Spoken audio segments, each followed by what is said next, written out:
The Labours of Hercules by Agatha Christie. Episode 9, The Girdle of Hippolyta. Read by Beau McKenna.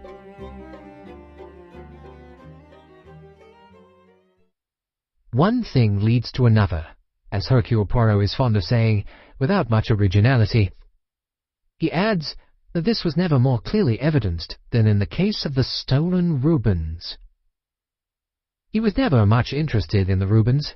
For one thing, Rubens is not a painter he admires, and then the circumstances of the theft were quite ordinary.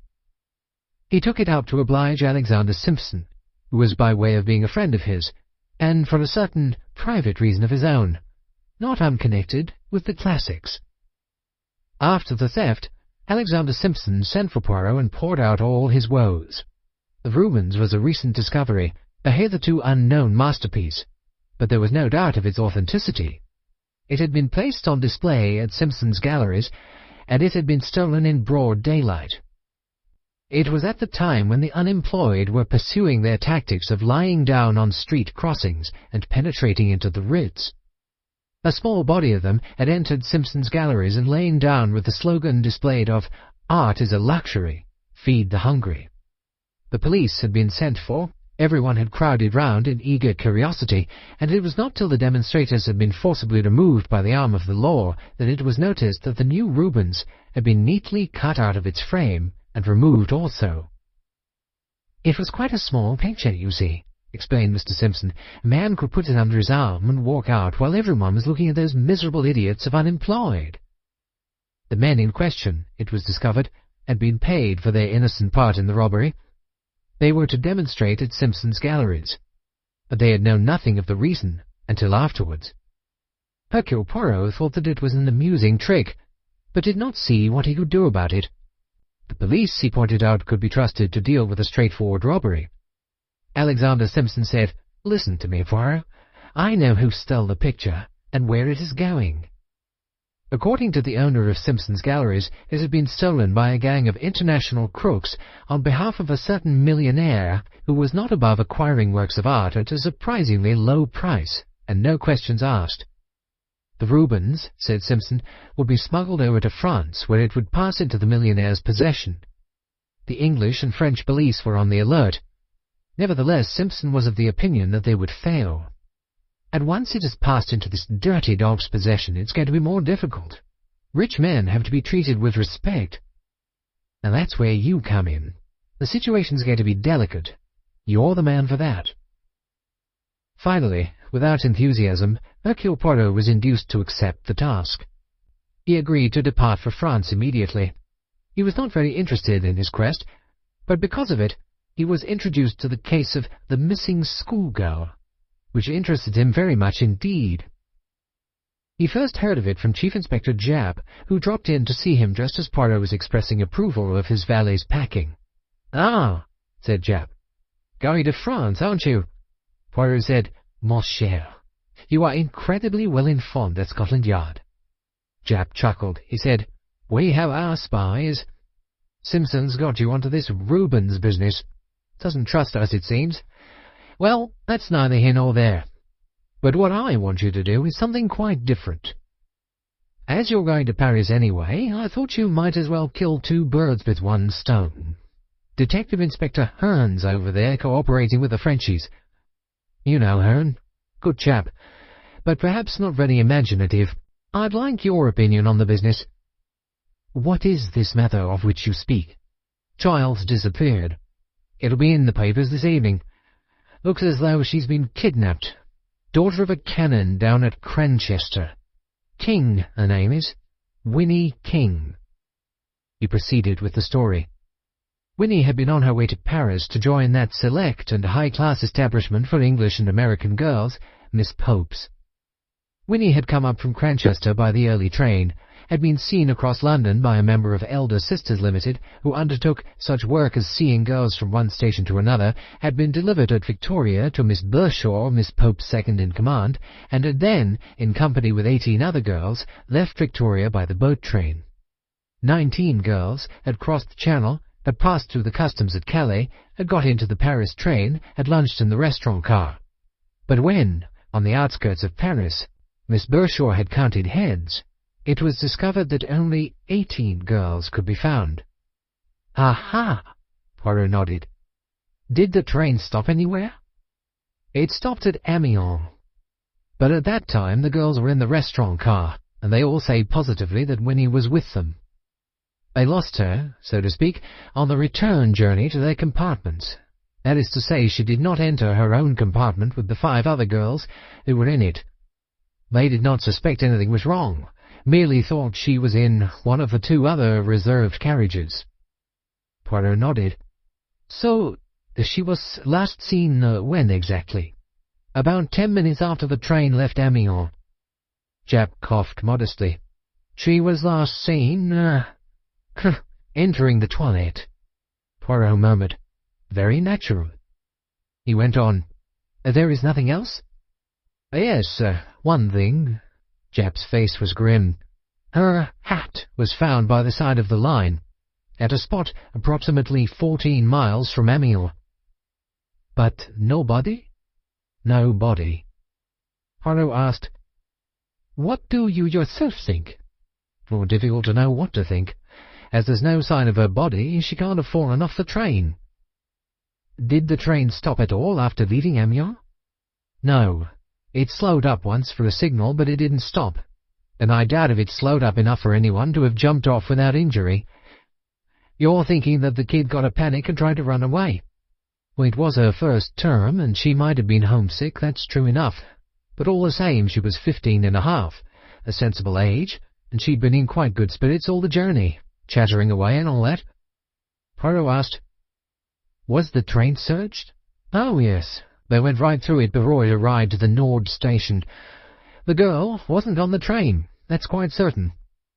Japp added in an exasperated manner, "She just disappeared. Into thin air. It doesn't make sense, Monsieur Poirot. It's crazy." "What kind of a girl was she?" "Ordinary, normal type, as far as I can make out." "I mean, what did she look like?" "Oh, I've got a snap of her here. She's not exactly a budding beauty."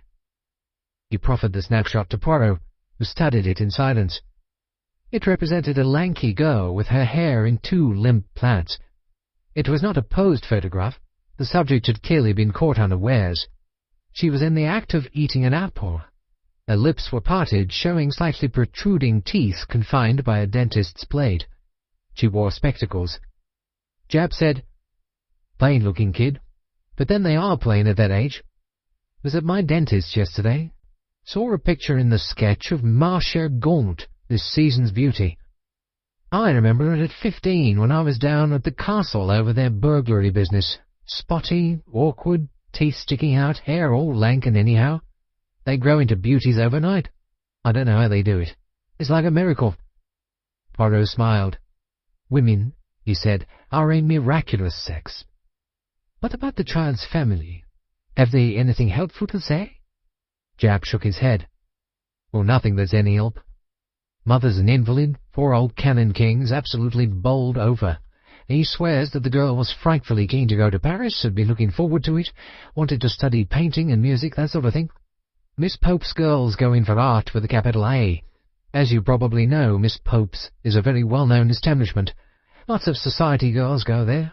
She's strict, quite a dragon, and very expensive, and extremely particular whom she takes." Poirot sighed. "I know the type." "And the Miss Bershaw who took the girls over from England?" "I'm not exactly frantic with brains, terrified that Miss Pope will say it's her fault." Poirot said thoughtfully, "There is no young man in the case?"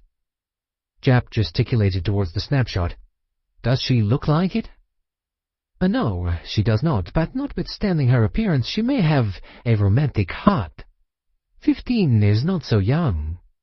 "Well," said Japp, "if a romantic heart spirited her off that train, I'll take to reading lady novelists." He looked hopefully at Poirot. "Nothing strikes you, eh?" Poirot shook his head slowly. He said, "They did not by any chance find her shoes also by the side of the line?" "Shoes? No." "Why shoes?" Poirot murmured, "Just an idea." Hercule Poirot was going down to his taxi when the telephone rang. He took off the receiver. "Yes?" Japp's voice spoke again. "I'm glad I've just caught you. It's all off, old man. Found a message at the yard when I got back. The girl's turned up. At the side of the main road, 15 miles from Amiens. She's dazed, and they can't get any coherent story from her. Doctor says she's been doped. However, she's all right. Nothing wrong with her." Poirot said slowly, "So, you have then no need of my services?" "Afraid not. In fact, sorry you've been troubled." Japp rang off. Hercule Poirot put back the receiver slowly. His face was worried. Detective Inspector Hearn looked at Poirot curiously. He said, "I'd no idea you'd be so interested, sir." Poirot said, "You had word from Chief Inspector Japp that I might consult with you over this matter." Hearn nodded. "He said you were coming over on some business and that you'd give us a hand with this puzzle, but I didn't expect you now it's all cleared up. I thought you'd be busy on your own job." Hercule Poirot said, "My own business can wait. It is this affair here that interests me. You called it a puzzle, and you say it is now ended. But the puzzle is still there, it seems. Oh, well, sir, we've got the child back, and she's not hurt, that's the main thing. But it does not solve the problem of how you got her back, does it? What does she say herself? A doctor saw her, did he not? What did he say?" "Said she'd been doped. Said she was still hazy with it. Apparently she can't remember anything much after starting off from Cranchester. All later events seem to have been wiped out. Doctor thinks she might just possibly have had slight concussion. There's a bruise on the back of her head. Says that would account for a complete blackout of memory." Poirot said, "Which is very convenient for someone." Inspector Hearn said in a doubtful voice, "We don't think she's shamming, sir." "Do you?" "No, I'm sure she isn't. She's a nice kid. A bit young for her age. No, she is not shamming." Poirot shook his head. "But I would like to know how she got off that train. I want to know who is responsible, and why." "Well, as to why, I should say it was an attempted kidnapping, sir. They meant to hold her to ransom, but they did not, or lost their nerve at the hue and cry and planted her by the road quick." Poirot inquired sceptically, "And what ransom were they likely to get from a canon of Cranchester Cathedral? English church dignitaries are not millionaires." Detective Inspector Hearn said cheerfully, "Made a botch of the whole thing, sir, in my opinion." "Ah, that is your opinion," Hearn said, his face flushing slightly. "What's yours, sir?" "I want to know how she was spirited off that train." The policeman's face clouded over. "Well, that's a real mystery, that is. 1 minute she was there, sitting in the dining car, chatting to the other girls. 5 minutes later she's vanished. Eh, presto, like a conjuring trick." "Precisely, like a conjuring trick. Who else was there in the coach of the train where Miss Pope's reserved compartments were?" Inspector Hearn nodded. "Well, that's a good point, sir. That's important. It's particularly important because it was the last coach on the train, and as soon as all the people were back from the restaurant car, the doors between the coaches were locked. Actually, so as to prevent people crowding along to the restaurant car and demanding tea before they'd had time to clear up lunch and get ready. Winnie King came back to the coach with the others. The school had 3 reserved compartments there." "And in the other compartments of the coach?" Hearn pulled out his notebook. "Miss Jordan and Miss Butters, 2 middle-aged spinsters going to Switzerland. Nothing wrong with them, highly respectable, well-known in Hampshire where they come from. 2 French commercial travellers, one from Lyon, one from Paris, both respectable middle-aged men. A young man, James Elliot, and his wife. Ashy piece of good she was. He's got a bad reputation. Suspected by the police of being mixed up in some questionable transactions, but has never touched kidnapping. Anyway, his compartment was searched, and there was nothing in his hand luggage to show that he was mixed up in this. Don't see how he could have been. Only other person was an American lady, Mrs. Van Sider, travelling to Paris. Nothing known about her, and looks okay. That's the lot." Hercule Poirot said, "And It is quite definite that the train did not stop after it left Amiens. Oh, absolutely. It slowed down once, but not enough to let anyone jump off, not without damaging themselves pretty severely and risking being killed. Hercule Poirot murmured, "That is what makes the problem so peculiarly interesting. The schoolgirl vanishes into thin air, just outside Amiens. She reappears from thin air, just outside Amiens. Where has she been in the meantime?" Inspector Hearn shook his head. "It sounds mad, put like that. Oh, by the way, they told me you were asking something about shoes, the girl's shoes. She had her shoes on all right when she was found. But there was a pair of shoes on the line. A signalman found them. Took 'em home with him, as they seemed in good condition. Stout, black walking shoes." "Ah," said Poirot. He looked gratified. Inspector Hearn said curiously, "Oh, I don't get the meaning of the shoes, sir. Do they mean anything?" "They confirm a theory," said Hercule Poirot. "A theory of how the conjuring trick was done." Miss Pope's establishment was, like many other establishments of the same kind, situated in Neuilly. Hercule Poirot, staring up at its respectable facade, was suddenly submerged by a flow of girls emerging from its portals. He counted 25 of them, all dressed alike in dark blue coats and skirts with uncomfortable-looking British hats of dark blue velour on their heads, round which was tied the distinctive purple and gold of Miss Pope's choice. They were of ages varying from 14 to 18, thick and slim, fair and dark, awkward and graceful.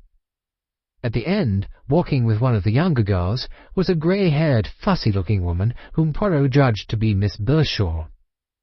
Poirot stood looking after them a minute, then he rang the bell and asked for Miss Pope. Miss Lavinia Pope was a very different person from her second-in-command, Miss Bershaw. Miss Pope had personality. Miss Pope was awe-inspiring. Even should Miss Pope unbend graciously to parents, she would still retain that obvious superiority to the rest of the world which is such a powerful asset to a schoolmistress. Her grey hair was dressed with distinction. Her costume was severe but chic. She was competent and omniscient. The room in which she received Poirot was the room of a woman of culture. It had graceful furniture, flowers, some framed, signed photographs of those of Miss Pope's pupils who would have note in the world, many of them in their presentation gowns and feathers. On the walls hung reproductions of the world's artistic masterpieces and some good watercolour sketches. The whole place was clean and polished to the last degree. No speck of dust, one felt, would have the temerity to deposit itself in such a shrine. Miss Pope received Poirot with the competence of one whose judgment seldom fails. "Monsieur Hercule Poirot, I know your name, of course. I suppose you have come about this very unfortunate affair of Winnie King. A most distressing incident." Miss Pope did not look distressed. She took disaster as it should be taken, dealing with it competently, and thereby reducing it almost to insignificance. "Such a thing," said Miss Pope, "has never occurred before, and never will again," her manner seemed to say. Hercule Poirot said, "It was the girl's first term here, was it not?" "It was." "You had a preliminary interview with Winnie, and, with her parents?" "Not recently. 2 years ago. I was staying near Cranchester, with the bishop, as a matter of fact." Miss Pope's manner said, "Mark this, please. I am the kind of person who stays with bishops." "While I was there, I made the acquaintance of Canon and Mrs. King. Mrs. King, alas, is an invalid. I met Winnie then. A very well-brought-up girl, with a decided taste for art. I told Mrs. King that I should be happy to receive her here in a year or two, when her general studies were completed. We specialize here, Monsieur Poirot, in art and music. The girls are taken to the opera, to the Comédie Française. They attend lectures at the Louvre. The very best masters come here to instruct them in music, singing, and painting. The broader culture, that is our aim." Miss Pope remembered suddenly that Poirot was not a parent, and added abruptly, "What can I do for you, Monsieur Poirot?" I would be glad to know what is the present position regarding Winnie. Canon King has come over to Amiens and is taking Winnie back with him. The wisest thing to do after the shock the child has sustained. She went on, We do not take delicate girls here. We have no special facilities for looking after invalids. I told the canon that in my opinion he would do well to take the child home with him. Hercule Poirot asked bluntly, What, in your opinion, actually occurred, Miss Pope? I have not the slightest idea, Monsieur Poirot. The whole thing, as reported to me, sounds quite incredible. I really cannot see that the member of my staff who was in charge of the girls was in any way to blame, except that she might, perhaps, have discovered the girl's absence sooner. Poirot said, You have received a visit, perhaps, from the police? A faint shiver passed over Miss Pope's aristocratic form. She said glacially, Monsieur Lafarge of the Prefecture called to see me, to see if I could throw any light upon the situation. Naturally, I was unable to do so.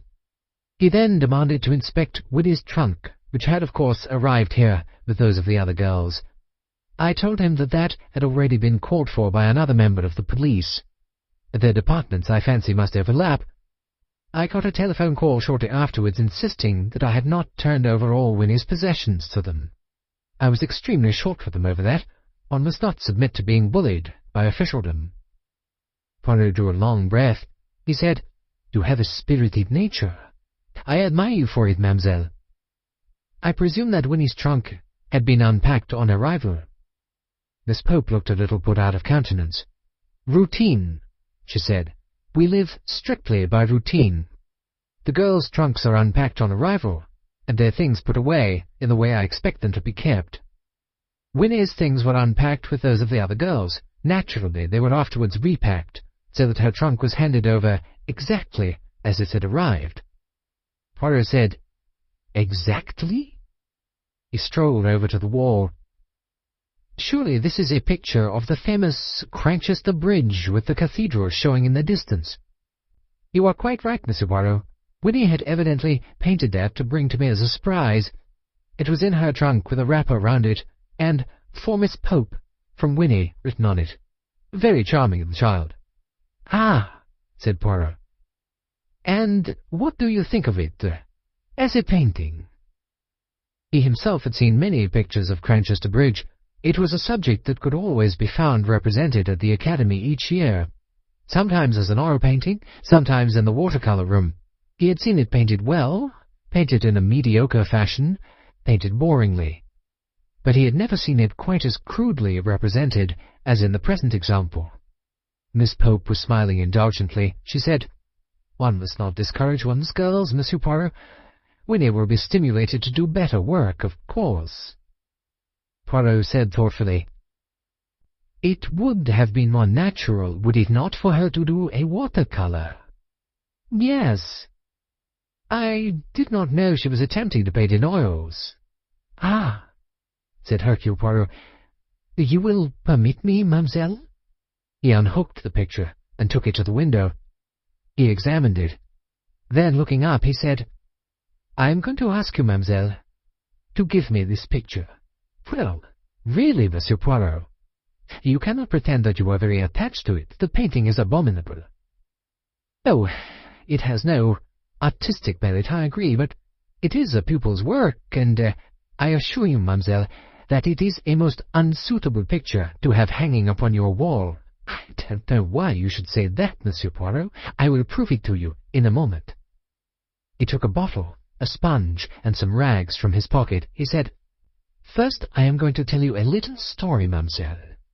It has a resemblance to the story of the ugly duckling that turned into a swan. He was working busily as he talked. The odour of turpentine filled the room. You do not perhaps go much to theatrical reviews? No, indeed.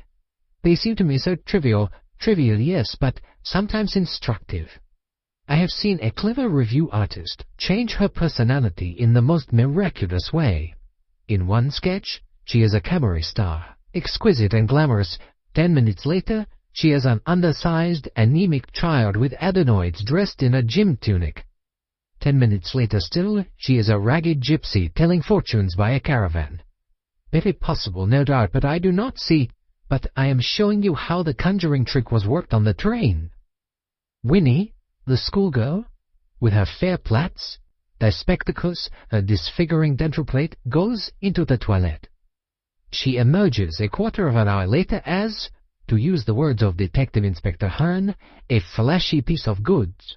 She has silk stockings, high-heeled shoes, and mink coat to cover a school uniform, a daring little piece of velvet called a hat perched on her curls, and a face, oh yes, a face. Rouge, powder, lipstick, mascara. What is the real face of that quick-change artiste really like? Probably only the good God knows, but you, mademoiselle, you yourself, you have often seen how the awkward schoolgirl changes almost miraculously into the attractive, well-groomed debutante. Miss Pope gasped. Do you mean that Winnie King disguised herself as— No, not Winnie King, no. Winnie was kidnapped on the way across London. Our quick-change artist took her place. Miss Bershaw had never seen Winnie King. How was she to know that the schoolgirl with the lank plaits and the brace on her teeth was not Winnie King at all? So far so good.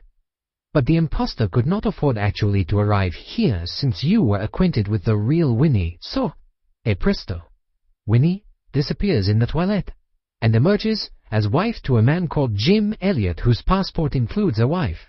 The fair plaits, the spectacles, the Lille thread stockings, the dental plate, all that can go into a small space.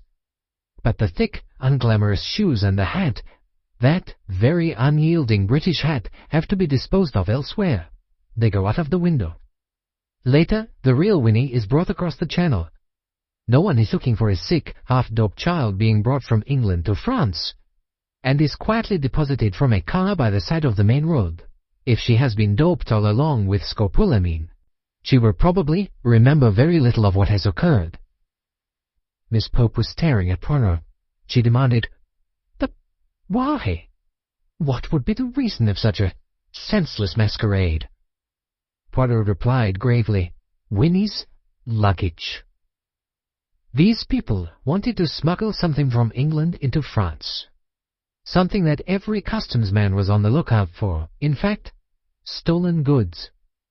But what place is safer than a schoolgirl's trunk? You are well known, Miss Pope. Your establishment is justly famous. At the Gare du Nord, the trunks of Mesdemoiselles, the little pensionnaires, are passed en bloc. It is the well-known English school of Miss Pope. And then, after the kidnapping, what more natural than to send and collect the child's luggage ostensibly from the prefecture?" Hercule Poirot smiled. But fortunately there was the school routine of unpacking trunks on arrival, and a present for you from Winnie, but not the same present that Winnie packed at Cranchester. He came towards her. "You have given this picture to me. Observe now.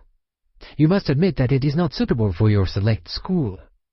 He held out the canvas. As though by magic, Cranchester Bridge had disappeared. Instead was a classical scene in rich, dim colorings.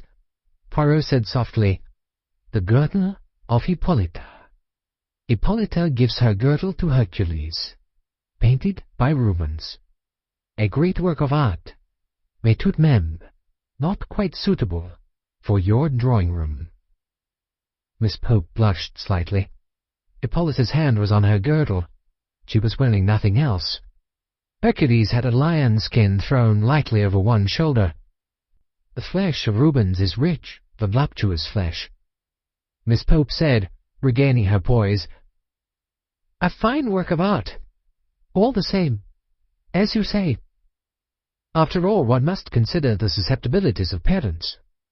Some of them are inclined to be narrow, if you know what I mean." It was just as Poirot was leaving the house that the onslaught took place. He was surrounded, hemmed in, overwhelmed by a crowd of girls, thick, thin, dark, and fair. "Mon Dieu," he murmured, "here indeed is the attack by the Amazons." A tall, fair girl was crying out, "A rumor has gone round." They surged closer. Hercule Poirot was surrounded. He disappeared in a wave of young, vigorous femininity. 25 voices arose, pitched in various keys, but all uttering the same momentous phrase. "Monsieur Poirot, will you write your name in my autograph book?"